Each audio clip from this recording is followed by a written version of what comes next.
इसरो ने एक बार फिर से इतिहास रच दिया है। आंध्र प्रदेश के श्रीहरिकोटा से भारत ने अपनी धरती से अब तक की सबसे भारी सैटेलाइट को लॉन्च किया। अंतरिक्ष में इस उड़ान ने भारत की शान बढ़ाई है।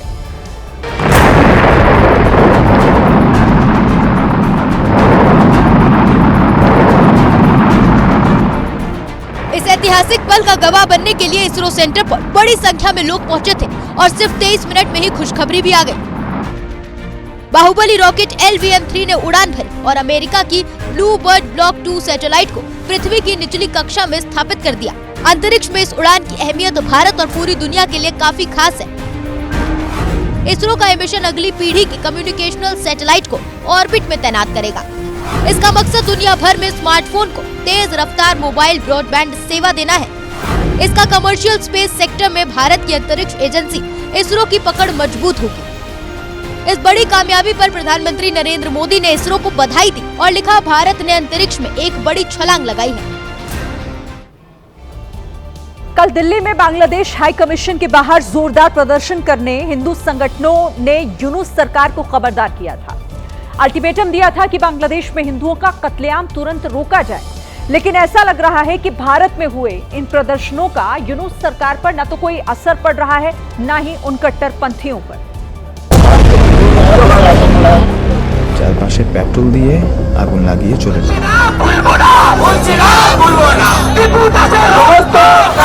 बांग्लादेश में इन दिनों हिंदुओं का अस्तित्व खतरे में। तस्वीरें चटगांव की हैं, जहां कट्टरपंथियों मुस्लिम की भीड़ ने हिंदुओं के घर जला दी। सबसे खतरनाक बात यह है कि हिंदुओं के घर जलाने से पहले मुस्लिम कट्टरपंथियों की भीड़ ने हिंदुओं के इन घरों को बाहर से बंद कर दिया ताकि कोई बचकर भाग न पाए। हम लोग सो रहे थे, तभी कुछ लोग आए। उन्होंने घरों के ऊपर पेट्रोल डाला, घर को बाहर से लॉक किया और फिर आग लगा दी। मुस्लिम कट्टरपंथियों का मकसद था हिंदुओं को जिंदा जलाकर परिवार सहित मार डालना, लेकिन घर कच्चे थे, इसीलिए दीवार तोड़कर किसी तरह इन घरों के अंदर फंसे लोग बाहर निकल आए और उनकी जान बच गई।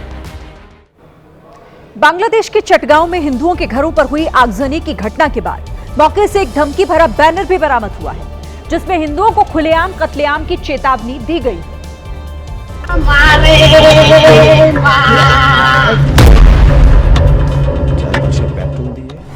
घटनास्थल के पास मिले इस पोस्टर में बांग्ला भाषा में लिखा है कि इलाके के हिंदुओं पर हमारी पैनी नजर है।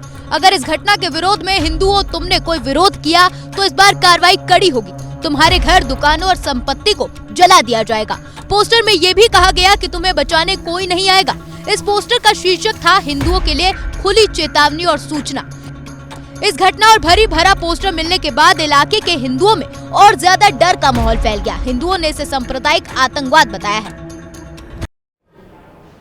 बांग्लादेश में हिंदुओं पर होते अत्याचार के विरोध में विरोध प्रदर्शन तेज हो रहे हैं। आज भी उत्तर प्रदेश के लखनऊ, कानपुर, मेरठ, पश्चिम बंगाल के हावड़ा में प्रदर्शन हुए, जबकि कांग्रेस ने जम्मू में प्रदर्शन किया।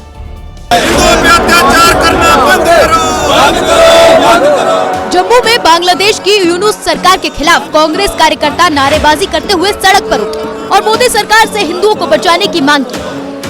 मोदी सरकार कार्रवाई करके दिखाए, इंटरनेशनल प्रेशर दबाव बनाए।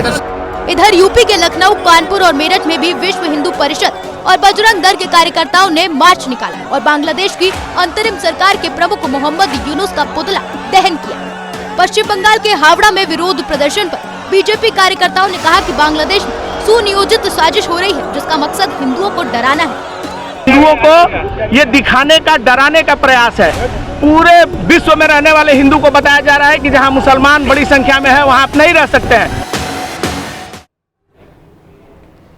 बांग्लादेश में हिंदुओं पर हो रहे अत्याचार की वजह से भारत सरकार और बांग्लादेश के बीच राजनयिक तनाव भी बढ़ गया है। दोनों देश एक दूसरे के उच्चायुक्त को तलब कर रहे हैं। एक हफ्ते के भीतर ये दूसरा मौका था जब भारतीय विदेश मंत्रालय ने बांग्लादेश के उच्चायुक्त रियाज हमीदुल्लाह को तलब कर कड़ी आपत्ति दर्ज कराई। भारतीय विदेश मंत्रालय ने कहा, कुछ कट्टरपंथी ढाका में भारतीय दूतावास के आसपास असुरक्षा पैदा करने की खुली चेतावनी दे रहे हैं, जबकि बांग्लादेश को ऐसी कट्टरपंथी तत्वों पर कड़ी कार्रवाई करनी चाहिए। बड़ी बात यह है कि भारत ने बांग्लादेश में हिंदुओं पर हमले और भारतीय मिशनों की सुरक्षा पर चिंता जताई। जबकि बांग्लादेश ने मंगलवार को दिल्ली में बांग्लादेश हाई कमीशन के बाहर हुए विरोध प्रदर्शन को लेकर आपत्ति दर्ज कराई है।